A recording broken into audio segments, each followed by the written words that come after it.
Hello everyone, my self Abrar sir. कैसे हो आप सभी? उम्मीद करता हूँ आप सभी खुश होंगे, स्वस्थ होंगे। और आज की इस वीडियो में ही सीखेंगे कि सबसे आसान तरीके से जीव विज्ञान को किस प्रकार डिफाइन करें या फिर किस प्रकार परिभाषित करें। चलिए समझने की कोशिश करते हैं। टुडे टॉपिक इज जीव विज्ञान। जीव विज्ञान बच्चों, आज का टॉपिक क्या है? जीव विज्ञान। जीव विज्ञान को अंग्रेजी में कहते हैं बायोलॉजी, BIOLOGY। सबसे पहले बायोलॉजी वर्ड को ही समझते हैं कि बायोलॉजी मीन्स क्या होता है। बच्चों, बायोलॉजी वर्ड 2 वर्ड्स से मिलकर बना हुआ है, bio plus logy. Bio plus logy. Bio means होता है बच्चों लाइफ। बायो मीन्स क्या होता है बच्चों? लाइफ। एंड लॉजी मीन्स होता है बच्चों स्टडी। लॉजी मीन्स क्या होता है बच्चों? स्टडी। लाइफ मीन्स क्या होता है? जीवन। लाइफ मीन्स क्या होता है बच्चों? जीवन। लाइफ माने जीवन होता है, या लाइफ मीन्स होता है बच्चों जीवन। एंड स्टडी मीन्स होता है बच्चों अध्ययन करना। क्या होता है बच्चों? अध्ययन करना। तो बच्चों, जीव विज्ञान की सबसे आसान डेफिनेशन यहीं से बन जाएगी। वो कैसे बनेगी देखते हैं। बायोलॉजी वर्ड 2 वर्ड से मिलकर बना है, बायो प्लस लॉजी। बायो का मीन्स होता है लाइफ, और लाइफ मीन्स होता है जीवन। लॉजी मीन्स होता है स्टडी, स्टडी मीन्स होता है अध्ययन करना। कहने का मतलब ये हुआ कि जीवन का अध्ययन करना। तो बच्चों, जीवन का अध्ययन करना ही बायोलॉजी कहलाता है, या study of life is called biology. देखिए, सबसे आसान डेफिनेशन बन जाएगी या नहीं बन जाएगी कि जीवन का अध्ययन करना ही जीव विज्ञान कहलाता है। तो क्या बनेगी सबसे आसान डेफिनेशन कि जीवन का अध्ययन करना ही, जीवन का अध्ययन करना ही, अध्ययन करना ही, जीवन का अध्ययन करना ही जीव विज्ञान कहलाता है। क्या कहलाता है बच्चों? जीव विज्ञान कहलाता है। जीवन का अध्ययन करना ही बच्चों जीव विज्ञान कहलाता है, बायोलॉजी कहलाता है। Study of life is called biology. तो बच्चों, बायोलॉजी वर्ड 2 वर्ड से मिलकर बना है, bio plus logy. Bio means होता है लाइफ, एंड लॉजी मीन्स होता है स्टडी। लाइफ मीन्स होता है जीवन, एंड स्टडी मीन्स होता है अध्ययन करना। तो बच्चों, जीवन का अध्ययन करना ही जीव विज्ञान कहलाता है, या study of life that is called biology. Study of life is called biology. जीवन का अध्ययन करना ही जीव विज्ञान कहलाता है। चलिए देख लेते हैं कि और हमें क्या क्या पढ़ना है इस वीडियो में। इसको मैं रफ कर देता हूँ।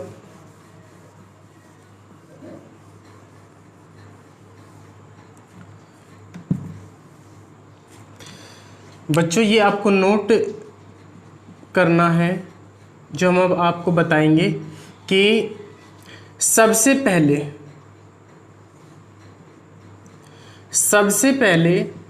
जीव विज्ञान शब्द का प्रयोग किसने किया? सबसे पहले जीव विज्ञान शब्द का प्रयोग या यूज। बच्चों, सबसे पहले जीव विज्ञान शब्द का प्रयोग किसने किया था? तो सबसे पहले प्रयोग किया था लैमार्क ने। किसने किया था बच्चों? लैमार्क ने। सन 1801 ईस्वी में। सन 1801 ईस्वी में लैमार्क ने सबसे पहले जीव विज्ञान शब्द का प्रयोग किया था। और दूसरी बार किसने किया था? अगर एग्जाम में पूछ ले कि जीव विज्ञान शब्द का दूसरी बार प्रयोग या फिर यूज, तो दूसरी बार जीव विज्ञान शब्द का प्रयोग किसने किया था? तो वो किया था बच्चों ट्रेविरेनस ने। किसने किया था? ट्रेविरेनस ने। किसने किया था बच्चों? ट्रेविरेनस ने। तो सबसे पहले जीव विज्ञान शब्द का प्रयोग किसने किया? लैमार्क ने किया सन 1801 ईस्वी में। और दूसरी बार जीव विज्ञान शब्द का प्रयोग किया था ट्रेविरेनस ने। चलिए और समझ लेते हैं। नोट पॉइंट नंबर 3, जीव विज्ञान के बच्चों जीव विज्ञान के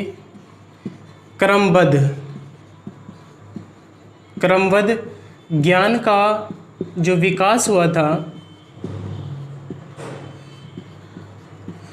बच्चों जीव विज्ञान के क्रमबद्ध ज्ञान का जो विकास हुआ था, ये प्रसिद्ध ग्रीक दार्शनिक अरस्तु के कार्यकाल में हुआ था। किसके कार्यकाल में हुआ था बच्चों? अरस्तु के कार्यकाल में हुआ था। इसलिए अरस्तु को जीव विज्ञान का पिता कहा जाता है। So father of biology is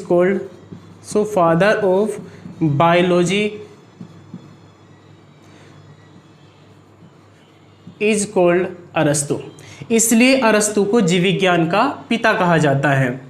जीव विज्ञान के क्रमबद्ध ज्ञान का विकास किसके कार्यकाल में हुआ? ये एक प्रसिद्ध ग्रीक दार्शनिक था अरस्तु के कार्यकाल में जीव विज्ञान के क्रमबद्ध ज्ञान का विकास हुआ। इसलिए अरस्तु को जीव विज्ञान का पिता कहा जाता है या फादर ऑफ बायोलॉजी कहा जाता है। फादर ऑफ बायोलॉजी मीन्स होता है जीव विज्ञान का पिता या जीव विज्ञान का जनक। बच्चों अरस्तु को जंतु विज्ञान का जनक भी कहते हैं। कौन से विज्ञान का जनक? जंतु विज्ञान का जनक। जंतु विज्ञान का जनक भी कहते हैं। अरस्तु को जंतु विज्ञान का जनक भी कहते हैं। जंतु विज्ञान को अंग्रेजी में कहते हैं बच्चों जूलॉजी, ZOOLOGY। जूलॉजी मीन्स होता है जंतु विज्ञान, या जूलॉजी में हम सिर्फ जंतुओं के बारे में पढ़ते हैं, जंतुओं का अध्ययन करते हैं। तो ऐसा विज्ञान या जीव विज्ञान की वह शाखा जिसके अंतर्गत जंतुओं का अध्ययन किया जाता है वह कहलाता है जंतु विज्ञान। और अरस्तु को जंतु विज्ञान का जनक भी कहते हैं और जीव विज्ञान का जनक भी अरस्तु को ही कहा जाता है। ये आपको याद करना है। चलिए मैं इसको रफ कर देता हूँ।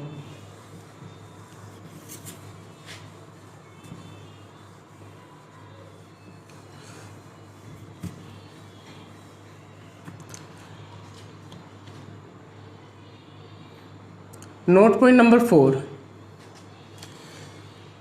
एक प्रसिद्ध वैज्ञानिक था बच्चों लीनियस।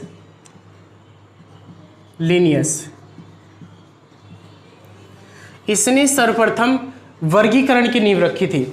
बच्चों एक प्रसिद्ध वैज्ञानिक था लीनियस, इसने वर्गीकरण की नींव रखी थी। इसलिए जो ये लीनियस है इसको वर्गीकरण का पिता कहा जाता है, क्योंकि इसने संपूर्ण जीवधारियों को 2 जगत में बांटा था, पादप जगत एंड जंतु जगत। Plants kingdom and animals kingdom. चलिए देखते हैं।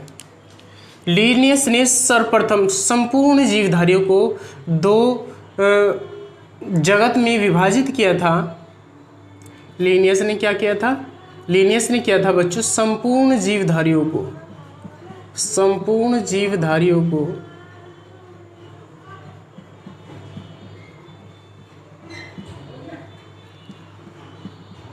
इसने बच्चों 2 जगत में विभाजित किया था, पादप जगत और दूसरा है बच्चों जंतु जगत।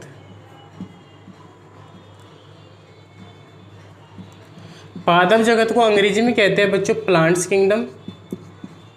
किंगडम एंड जंतु जगत को अंग्रेजी में कहते हैं बच्चों एनिमल किंगडम KINGDOM, या फिर जंतु जगत। तो लीनियस ने ही सबसे पहले वर्गीकरण की नींव रखी थी या नींव डाली थी। इसलिए लीनियस को आधुनिक वर्गीकरण का पिता कहा जाता है। बच्चों लीनियस को क्या कहा जाता है? आधुनिक वर्गीकरण का पिता। या लीनियस ने वर्गीकरण की जो प्रणाली शुरू की थी उसके बेस पर ही लीनियस को आधुनिक वर्गीकरण का पिता कहा जाता है।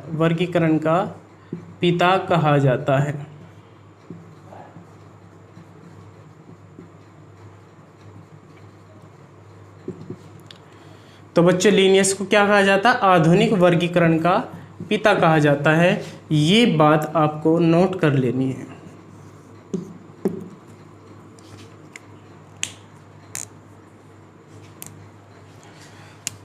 बच्चों जो संपूर्ण जीवधारी होते हैं इनके शरीर की जो सबसे छोटी इकाई होती है, सबसे छोटी इकाई सबसे छोटी इकाई, सबसे छोटी इकाई। संपूर्ण जीवधारियों की सबसे छोटी इकाई होती है बच्चों कोशिका। क्या होती है? कोशिका। कोशिका को अंग्रेजी में कहते हैं सेल। क्या कहते हैं बच्चों? सेल।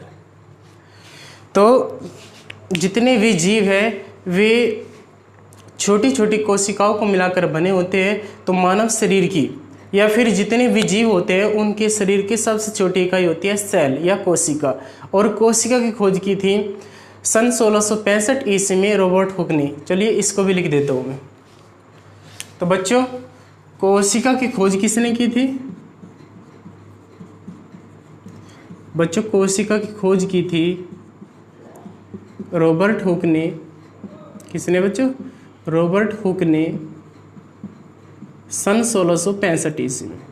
सन 1665 ईस्वी में। ये आपको याद कर लेना है। आज की वीडियो में बच्चों इतना ही, और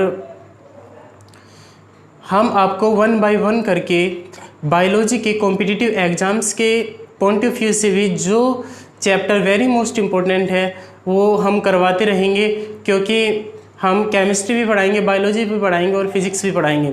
बायोलॉजी, केमिस्ट्री एंड फिजिक्स की आपको बहुत ही अच्छे तरीके से तैयारी करा दी जाएगी with NCERT books. NCERT book से तैयारी करा दी जाएगी, कोई दिक्कत नहीं है, और बहुत ही आसान तरीके से आपको समझाया जाएगा। तो आपको है ना अच्छे तरीके से अपनी तैयारी करनी है।